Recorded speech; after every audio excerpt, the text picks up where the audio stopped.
एक बार फिर से आप लोग का स्वागत है मेरे YouTube channel tech study with Piyush में। और हम लोग इसके पहले फंक्शंस के कई सारे वीडियोस को पढ़ चुके हैं, कई सारे टॉपिक्स को भी पढ़ चुके हैं। और फंक्शन चैप्टर जो मेरा हम लोग का टोटली क्लोज हो चुका है, ठीक है, खत्म फिनिश हो चुका है। और इसलिए आज उसके मल्टीपल चॉइस क्वेश्चंस और कुछ आउटपुट के भी क्वेश्चंस आते हैं, उनको पढ़ना बहुत ज़रूरी है। इसलिए आज का वीडियो जो है, आज हम लोग जो है क्वेश्चंस के बारे में देखेंगे, ठीक है। तो अब देखिए यहाँ पे पहला जो मल्टीपल चॉइस क्वेश्चंस आता है, वह मल्टीपल चॉइस क्वेश्चन है, what is the default what is the default return value for a function that does not return any value explicitly.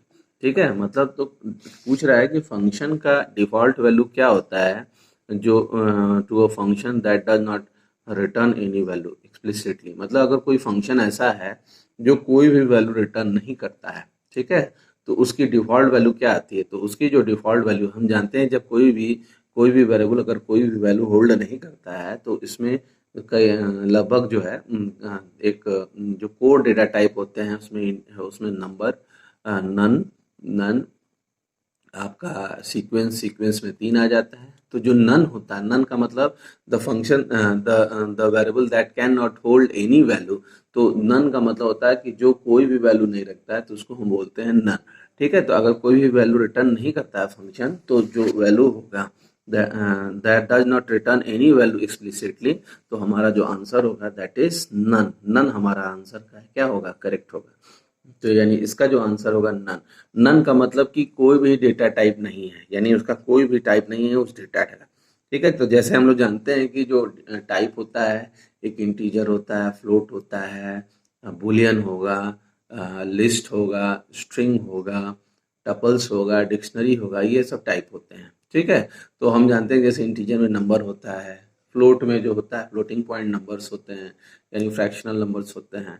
Boolean में 0 और 1 होता है या ट्रू फॉल्स होता है। लेकिन जो नन होता है, नन डेटा टाइप का मतलब होता है कि वो वेरिएबल कोई भी वैल्यू को होल्ड नहीं कर रहा है, तो इसलिए उसको बोलते हैं नन डेटा टाइप, ठीक है। इसी तरह से हमारा सेकंड जो क्वेश्चन आता है, second one is which of the following items are presented in the function header. कौन सा आइटम होता है, which of the following items are present in the function header. Function header हम जानते हैं क्या चीज था। फंक्शन हेडर का मतलब कि जो हमारा फंक्शन का मेन पार्ट है, मतलब फंक्शन जहां से डिफाइन होता है, जहां पे हमारा डेफ स्टेटमेंट लिखा होता है, ठीक है। तो डेफ स्टेटमेंट जहां पे लिखा जाता है या फंक्शन जहां पे डिक्लेयर किया जाता है, उसी पार्ट को हम बोलते हैं function header.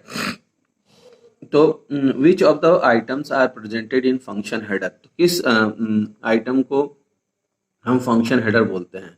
Function name only, ठीक है, both function name and parameter list only, parameter list only, return value. तो जो फंक्शन का जो हेडर होता है वो both function name and parameter list होता है, क्योंकि वो पूरा जो है लिखा होता है कि हमारा कौन सा क्या काम कर रहा है।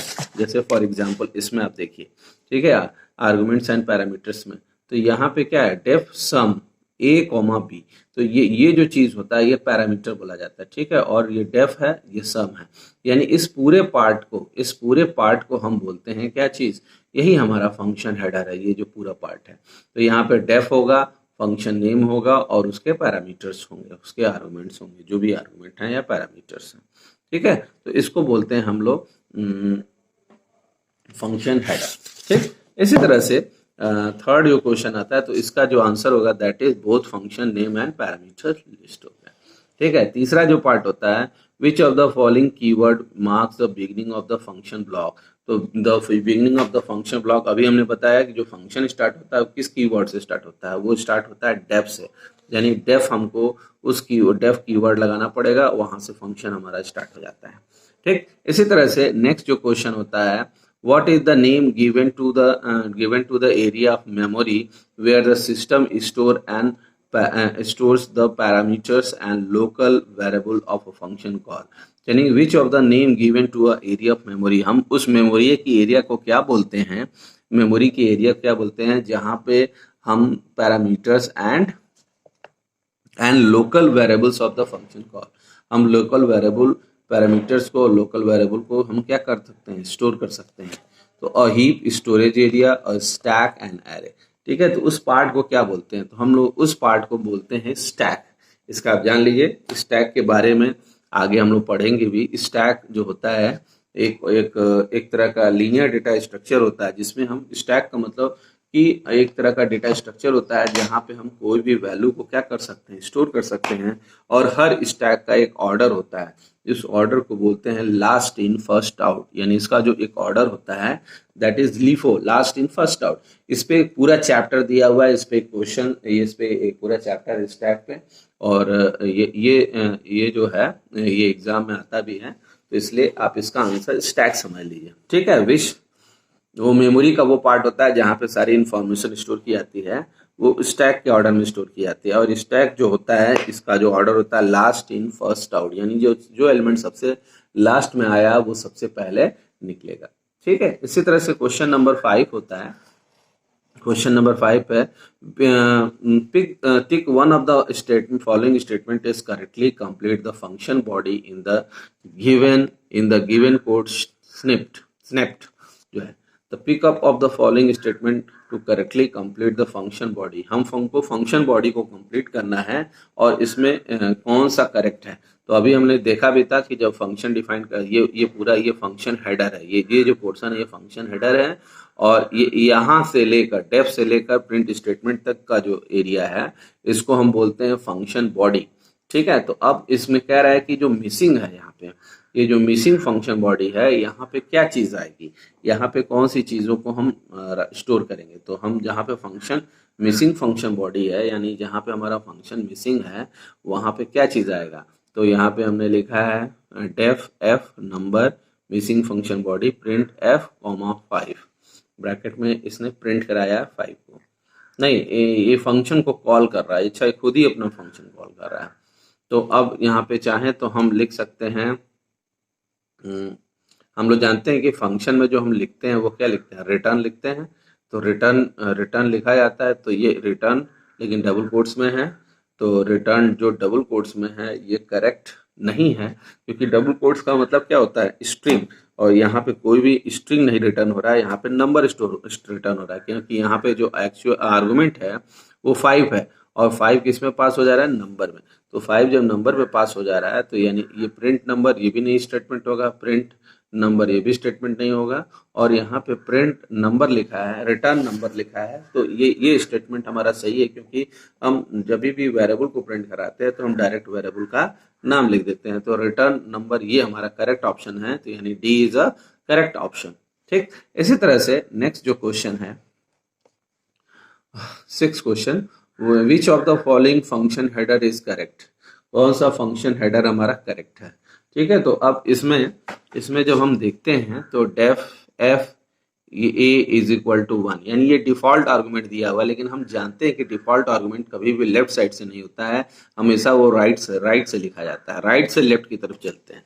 तो अब यहाँ पे जब ये वैल्यू दिया हुआ है तो इसका ये जो वैल्यू है ये तो सही नहीं है, यानी यहाँ पे जो वैल्यू होना चाहिए था ए इधर होना चाहिए था, ये जो आर्गुमेंट है ये इस तरफ होना चाहिए था, लेकिन यहाँ पे लेफ्ट साइड में दिया, तो ये गलत हो गया। ठीक है, दूसरा वाला स्टेटमेंट है def F A is equal to 1, B is equal to comma C is equal to 2। फिर यहाँ पे भी वही चीज, अब यहाँ पे ये हम राइट टू लेफ्ट बढ़ते हैं, इधर से ऐसे राइट टू लेफ्ट बढ़ते हैं। डिफॉल्ट वैल्यू अगर देना होता है तो हम राइट टू लेफ्ट लेते हैं, लेकिन यहाँ पे ये भी क्या है, गलत है, और ये भी स्टेटमेंट गलत है। ठीक है, तीसरा जो देखते हैं def F A is equal to 1, B is equal to 1, C is equal to 2। अब यहाँ पे क्या है कि राइट टू लेफ्ट तो गया है, और सारी वैल्यूज जो है सारी वैल्यूज में डिफॉल्ट आर्गुमेंट है। और चलिए इसको अभी वेट करते हैं। और फोर्थ वाला जो है देखिए फिर वही चीज, ए इज इक्वल टू 1, ये लेफ्ट से चला गया राइट की तरफ, जबकि ये भी क्या है, गलत है। यानी ये हमारा जो सी वाला आंसर है दैट इज करेक्ट, यानी सी वाले में दोनों मतलब तीनों जो है तीनों आर्गुमेंट को डिफॉल्ट वैल्यू दी गई है, यानी यहाँ पे जो ऑप्शन होगा that is C is a correct answer. ठीक है, अब इसी तरह से C is a correct answer. इसी तरह से question number 7, which of the following statement is true for a parameter passing to a function. ठीक है, यानी कौन सा स्टेटमेंट ट्रू है जब हम पैरामीटर को फंक्शन में पास करेंगे। तो कौन सा क्या चीज़ें सही है। तो हम जानते भी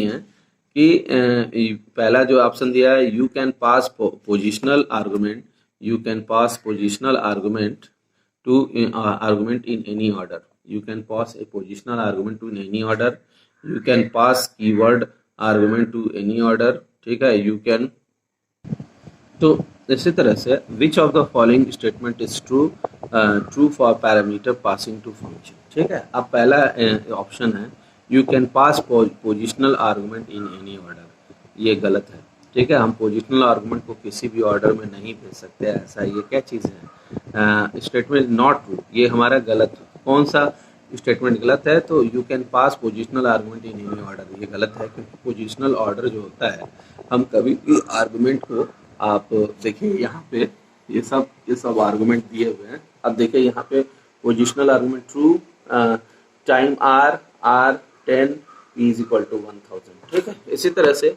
यहाँ पे भी हम देखेंगे, यहाँ पे पोजिशनल आर्गुमेंट जो होता है, अब यहाँ पे ये जो आर्गुमेंट है R की वैल्यू 10 है, ये T है, P है।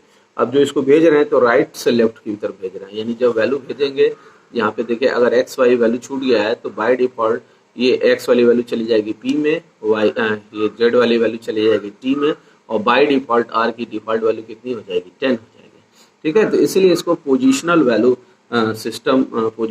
सिस्टम बोलते हैं, ठीक है। तो अब इसको भी अगर हमको यूज करना है तो हमको इसको पोजीशन में होल्ड देना पड़ेगा, ठीक। अब जैसे अब यहाँ पे कह रहा है कि विच, कौन सा नहीं है, तो you can pass positional argument in any order, ये गलत है, ठीक है। दूसरा option, you can pass keyword argument in any order, you can pass positional argument keyword argument in any order, ठीक है। कीवर्ड को तो हम किसी भी ऑर्डर में भेज सकते हैं, ये करेक्ट है, ठीक है। You can call a function with positional and keyword argument, ये भी करेक्ट है। And positional argument must be before keyword argument in a function call, ये भी क्या है, करेक्ट है, ठीक है। तो इस तरह से पहला जो ऑप्शन है वो टोटली गलत है, ठीक है। अब नेक्स्ट है 8 वाला question, which of the following function call can be use to invoke the below function definition, def test ABCD, ठीक है। यानी which of the following function call can be use to invoke the function definition, हम कौन सा function call use करेंगे इसके लिए। तो इसके लिए जो फंक्शन कॉल यूज करेंगे, अब देखिए यहाँ पे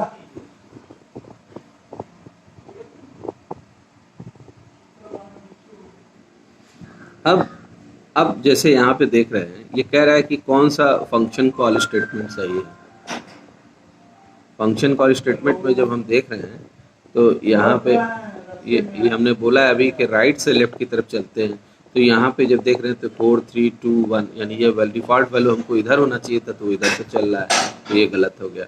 फिर यहाँ पे भी वही चीज़ सेम, फिर वही चीज़ 4, यानी इधर से चलना है हमको, तो फंक्शन कॉल करना है, ठीक है, तो ये भी गलत हो गया।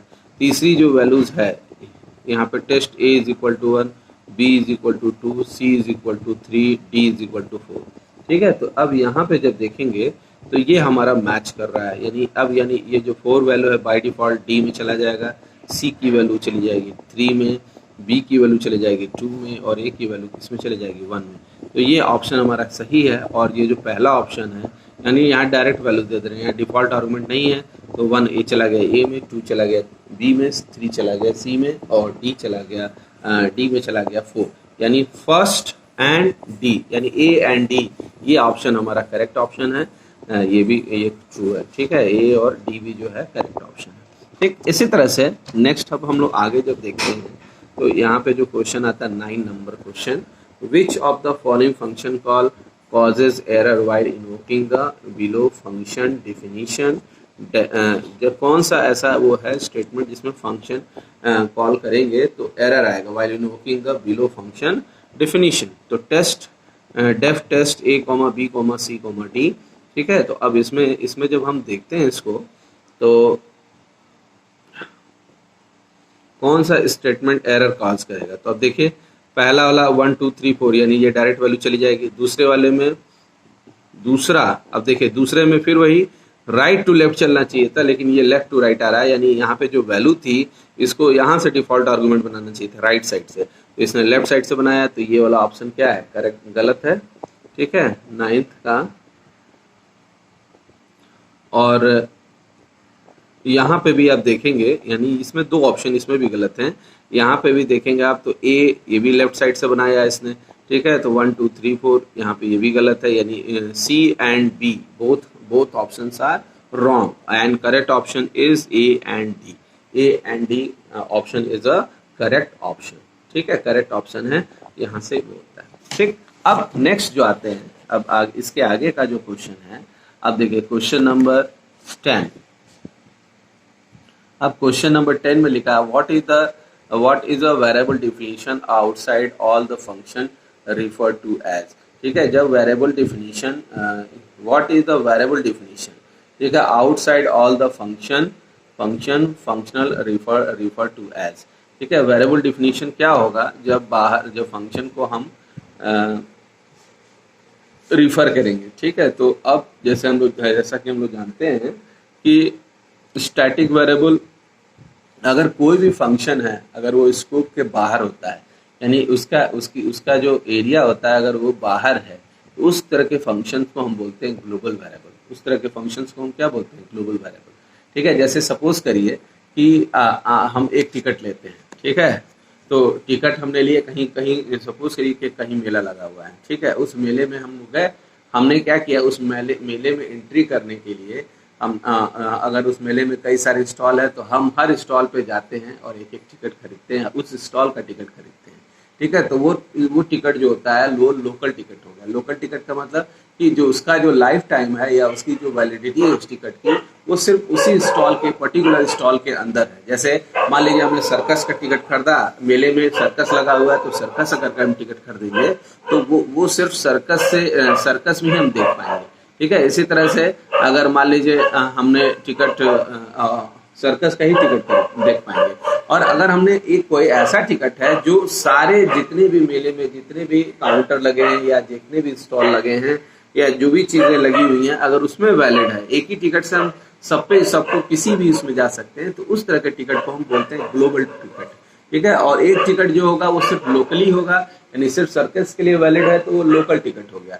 लेकिन एक ऐसा टिकट होगा जो सब जगह सारे उस इवेंट्स के लिए एप्लीकेबल होगा, सारे इवेंट्स में उसको आप लेके जा सकते हैं, उस तरह के टिकट को हम बोलते हैं ग्लोबल टिकट। ठीक, उसी तरह से सेम प्रोसेस है। अगर यहाँ पे कह रहा है कि अगर जो है आउटसाइड डिफिनीशन, फंक्शन डिफिनीशन के आउटसाइड है, अगर फंक्शन डिफिनीशन के आउटसाइड अगर कुछ मतलब डिफाइंड है, तो उसको हम क्या बोलते हैं, उसको हम बोलते हैं ग्लोबल वेरिएबल।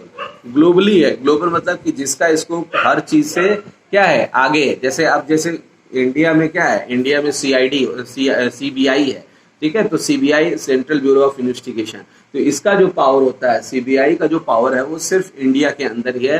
वो इंडिया में कहीं भी जा सकता है, कहीं किसी से भी पूछताछ कर सकता है, इंक्वायरी कर सकता है। लेकिन अब हमारा इंटरपोल जब आता है, तो इंटरपोल की खासियत होती है कि वो किसी भी कंट्री में जा करके किसी से भी इंक्वायरी कर सकती है। ठीक है, इसी तरह से जैसे वो होता है हमारे यहाँ इंडिया में जो होता है, हाई कोर्ट है, सुप्रीम कोर्ट है। ठीक है, अब ये हाई कोर्ट है, सुप्रीम कोर्ट है, तो ये जो हाई कोर्ट और सुप्रीम कोर्ट है, ये सिर्फ लोकल मतलब कि सिर्फ इंडिया के केसेस को देखते हैं।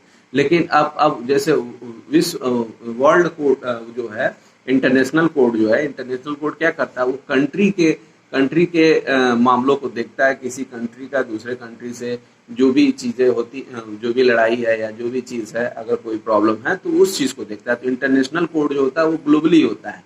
वो क्या चीज होता है, ग्लोबली होता है। कोई भी कंट्री उसमें जा करके वो मतलब कोई भी कंट्री जा करके अपना केस दायर कर सकता है, सुनवाई हो सकती है, उसकी प्रोडिक्शन दायर कर सकता है। लेकिन जो हाई कोर्ट है या सुप्रीम कोर्ट है, वो इंडिया का लोकल कोर्ट है। ठीक है, तो उसमें कोई दूसरी कंट्री आकर के हाई कोर्ट में या सुप्रीम कोर्ट में कुछ याचिका दायर नहीं कर सकती है। ठीक है, तो वही सेम चीज है। तो यानी सुप्रीम कोर्ट और हाई कोर्ट हमारा लोकल हो गया। और जो इंटरनेशनल कोर्ट है, इंटरनेशनल कोर्ट जो हेग में है, तो वो हमारा क्या हो गया, वो ग्लोबल हो गया, यानी ग्लोबली वो एक्सेसिबल होता है। जैसे इंटरपोल है, इंटरपोल भी क्या चीज होता है, ग्लोबली एक्सेसिबल होता है।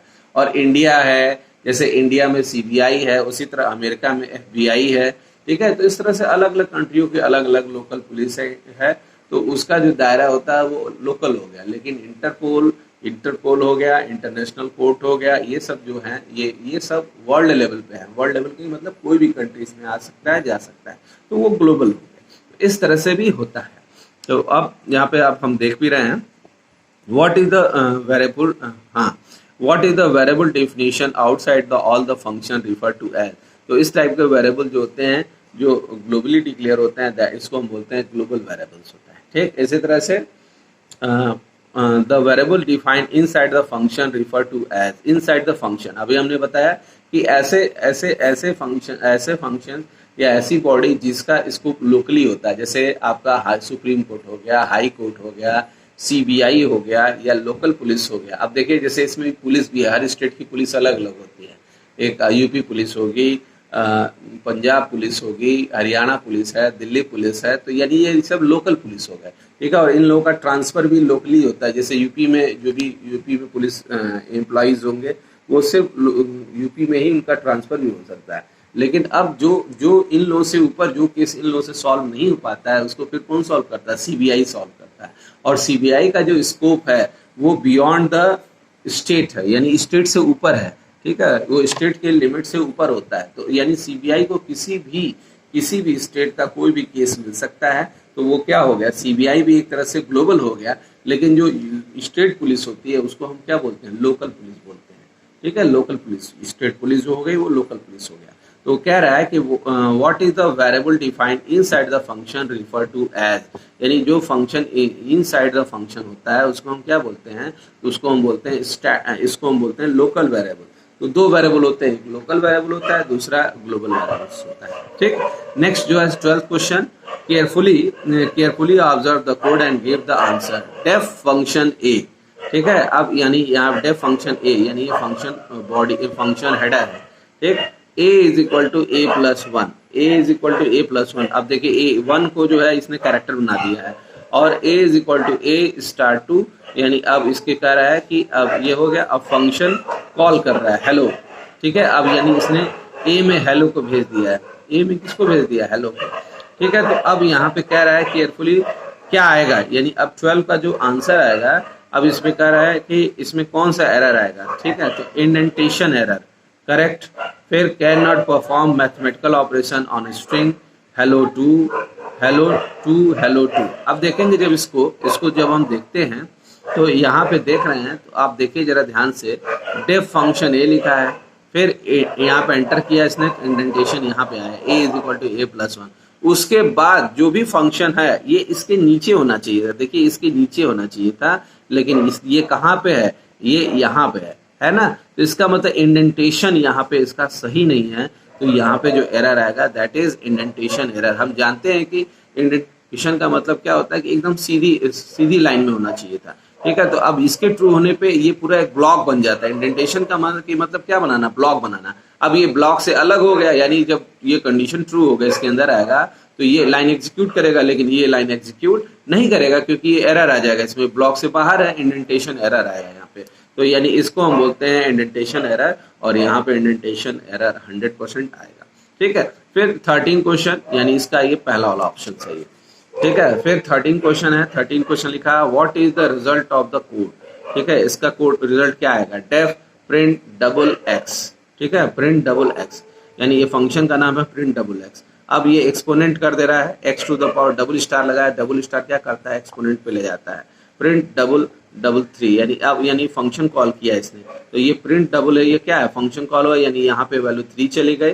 अब जब 3 चला गया तो print 2 to power 3, 2 to power क्या हो जाएगा? 3, यानी 2 इंटू 2 इंटू 2, यानी क्या हो जाएगा? 8। यानी इसका जो आंसर प्रिंट करेगा दैट इज 8 प्रिंट करेगा, क्योंकि 2 टू डबल पावर का मतलब 2 टू द पावर x, यानी x की वैल्यू है, यानी यहाँ से 3 पास हो रहा है, ये 3 चला जाएगा x में। अब ये जब x में आ गया तो यहाँ 2 टू पावर 3 हो गया, तो 2 टू पावर 3 का मतलब 2 इंटू 2 इंटू 2, इट मीन्स 8, यानी इसका जो आंसर आएगा दैट इज 8 आ जाएगा, करेक्ट ए। अब इसी तरह से क्वेश्चन नंबर 15 में देखिए 14 में, sorry What is the order? What is the order of resolving scope of name of Python program?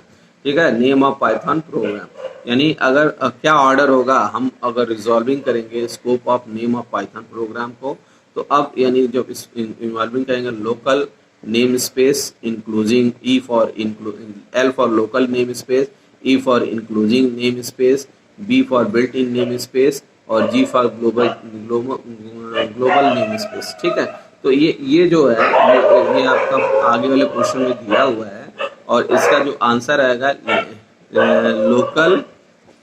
Local name space, including name space, global name space and built in name space, यानी ये B वाला option correct है।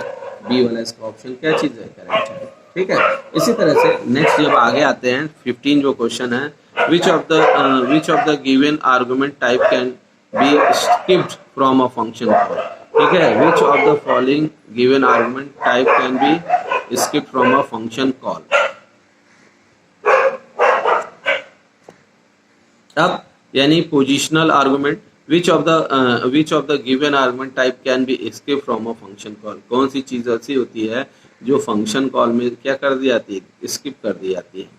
ठीक है, तो अब देखिए यहाँ पे यानी ये पोजिशनल आर्गुमेंट, कीवर्ड आर्गुमेंट, ठीक है, named argument and default argument. तो जो जो जो जो स्किप किया जाता है, इसको हम स्किप किया जाता है, इसको हम फंक्शन कॉल में, फंक्शन कॉल का मतलब कि जहाँ पे फंक्शन कॉल करते हैं तो उसको किसको स्किप कर सकते हैं, डिफॉल्ट आर्गुमेंट को। तो डिफॉल्ट यहाँ इसका जो करेक्ट आंसर होगा दैट इज डिफॉल्ट आर्गुमेंट हो गया। ठीक है, डिफॉल्ट आर्गुमेंट को हम क्या कर सकते हैं, स्किप कर सकते हैं। ठीक, तो इस तरह से आपका ये क्वेश्चंस आते हैं और इसमें अब आगे फिलिंग द ब्लैंक्स भी देख लेते हैं हम लोग। ठीक है, कुछ फिलिंग द ब्लैंक्स देखते हैं। Is a sub program that act on data and often return a value. ठीक है, अब ये क्या होता है, function call is a function is a sub program that act on a data and often return a value। हम जानते भी हैं Python name यानी यहाँ पे आ जाएगा फंक्शन। ठीक है, Python names the top level segments main program as। ठीक है, जो टॉप लेवल सेगमेंट्स होता है, मेन प्रोग्राम होता है, उसको हम कैसे लिखते हैं, तो उसको हम लिखते हैं ऐसे अंडरस्कोर मेन फिर अंडरस्कोर, ये बोला जाता है, यानी उसको बोलते हैं underscore name main, MAIN main है ये,